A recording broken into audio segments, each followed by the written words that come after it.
preuve que ça lui fait pas peur de même mettre en péril son fonds, c'est qu'il est à 80% sur des positions short de l'ensemble de son fonds sur Nvidia et Palantir. On est au-delà du milliard de dollars. 80% de son portefeuille, c'est du short Nvidia, Palantir. Voilà.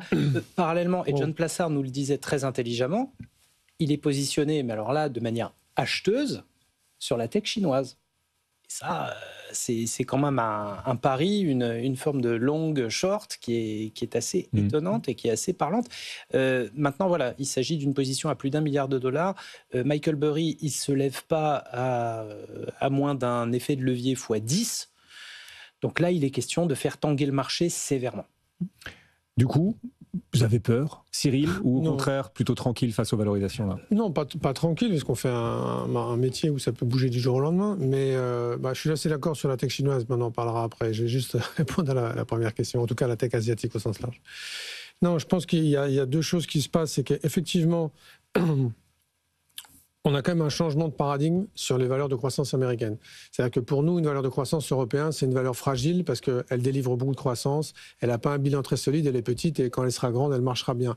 Sauf qu'aux États-Unis, les valeurs de croissance sont des mastodontes, ils sont des bilans extraordinairement riches, ils n'ont pas de problème de cash et encore moins de trésor. Le changement de paradigme, c'est que depuis à peu près un an maintenant, ces grosses boîtes-là, qui font toujours de la croissance, effectivement, croissance très forte attendue, sont obligées de faire des investissements massifs. Et je trouve que le changement, pour moi, il est vraiment là. C'est-à-dire que la différence entre une valeur de croissance américaine et une valeur de croissance européenne, c'est qu'une valeur de croissance américaine, elle est mature, les M7 par exemple. Mais là, on est en train de se poser des questions, c'est 250 milliards d'investissements, 350 milliards d'investissements en 2026, ne serait-ce que pour les grosses capis.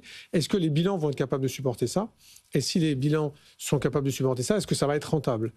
Et ça, c'est pas une question. Enfin, on ne se posait pas la question comme ça il y a un an, puisque les investissements étaient beaucoup moins massifs, en tout cas paraissaient beaucoup moins massifs sur la taille des bilans. Donc pour moi, le changement, il est là. Et est-ce que pour la poursuite des années durant de leur développement, elles vont devoir annoncer ce montant, ce volume d'investissement aussi régulièrement? C'est-à-dire que est-ce que c'est un one-shot ou est-ce que ça va être comme ça en l'état, ça ne fait que grossir depuis 3 ans exponentiellement, donc de manière assez dingue. Est-ce que ça va être comme ça? Non, parce qu'ils ne vont pas mettre 1000 milliards par an sur la table, on est d'accord. Mais ça veut quand même dire qu'il y a une course à l'armement, et ce qui était un peu dit par Zuckerberg, qui a dit, mais si vous ne comprenez pas pourquoi j'investis dans l'IA, moi je comprends, c'est pas grave, ne vous inquiétez pas. Bon, entre-temps, l'action perd 9%, donc il y a des gens qui ne sont pas forcément d'accord. Mais si on doit réveiller, moi, des vieux sages, ou pseudo-vieux sages, moi je rappelle que ça fait 12 trimestres que Berkshire Hathaway vend des actions.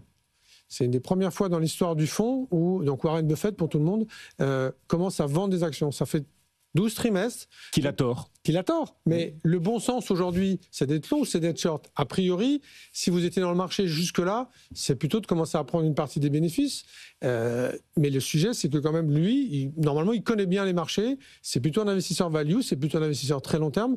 Donc lui, la tech, il n'a pas attendu qu'on lui explique qu'il fallait être short pour commencer à prendre des bénéfices. Donc voilà, c'est possible, mais je pense qu'il y a un vrai changement de paradigme, encore une fois, dans la structure des grosses entreprises techno-américaines.